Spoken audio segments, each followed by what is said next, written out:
Marshalltown hopes it has another way to keep students safe. The school board is adding vape detectors to the schools. Leaders say it's to crack down on vaping in restrooms. If a sensor detects vape, then an alarm goes off. The nearest camera will then record the exit of the restroom to see who's leaving. The board's using federal funds to pay for the estimated $130,000 cost. 258 Iowans died from opioid overdoses last year, according to the Attorney General's office. That's up 21% from the year before. Staff at Norwalk hope that they can get more people trained to use Narcan. It's a nasal spray. It is used to counteract opioid overdose symptoms, already on hand in Des Moines. Narcan begins working as soon as it's administered. It's on the rise, and one thing that we are also focusing on is just the prevention side of it as well. And then should we have to use it, the nurse is always going to be following up with that student and their family just to get them some resources to see if they need any additional help after the fact. Des Moines is one of the first in the state to make these available. Meanwhile, Iowa's Randy Feenstra in the U.S. House, Chuck Grassley in the Senate helped lead Congress's passage of what's called the Rural Opioid Abuse Prevention Act.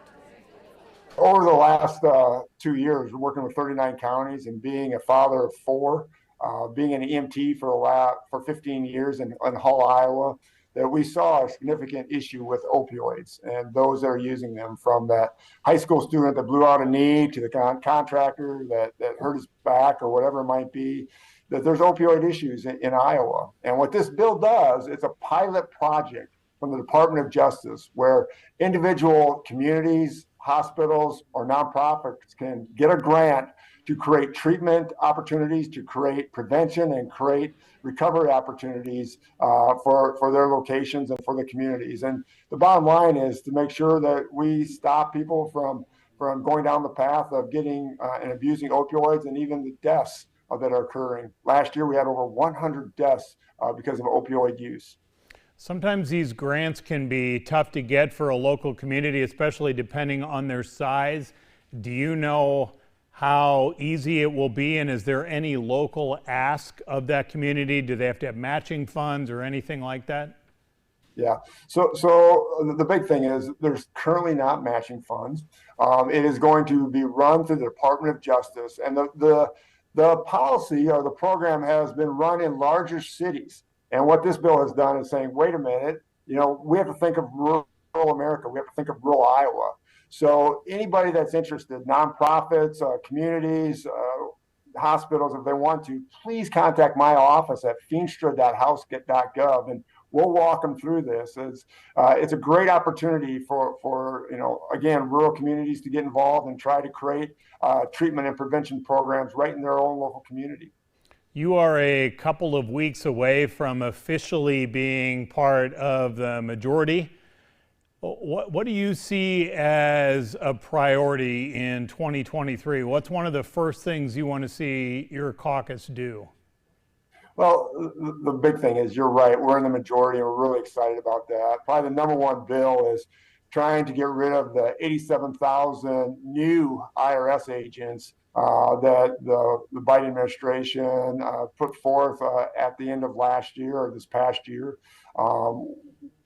These IRS agents, 90% of the audits come for small businesses or families that can't afford accountants and things like that. And to me, it's just a disservice to rural America. So that's going to be probably the number one bill that we're going to be focused on and getting completed. But it's a bigger picture than that. We want to make sure that we create energy independence for this country, that we're not relying on Venezuela or Saudi Arabia for oil. We want to make sure that we have dollars to continue to build the wall and secure our border.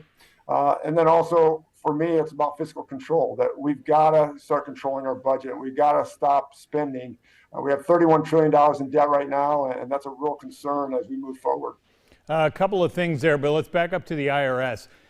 You are one of several of our delegation members who have said similar comments about this.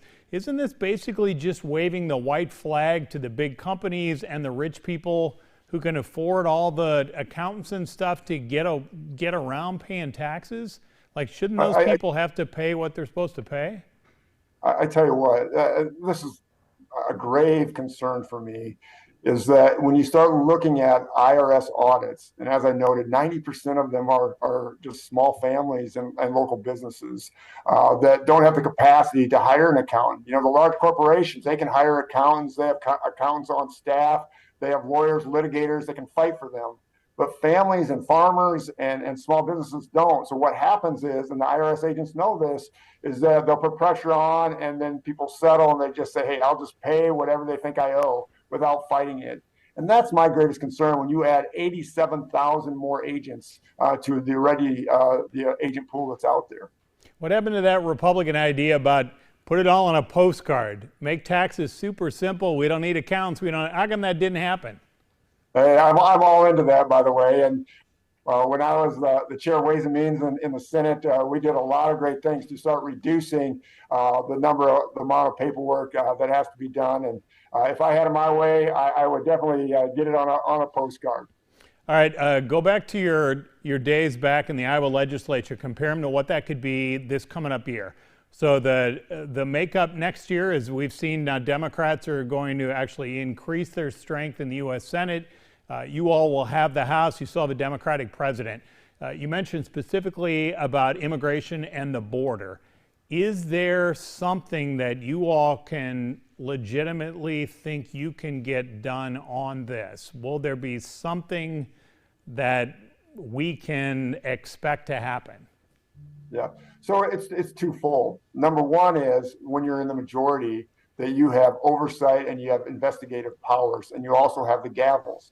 So we can start looking at oversight on what is happening on the border, what is happening concerning the opioid crisis and fentanyl coming through and wrecking and ravaging our small towns.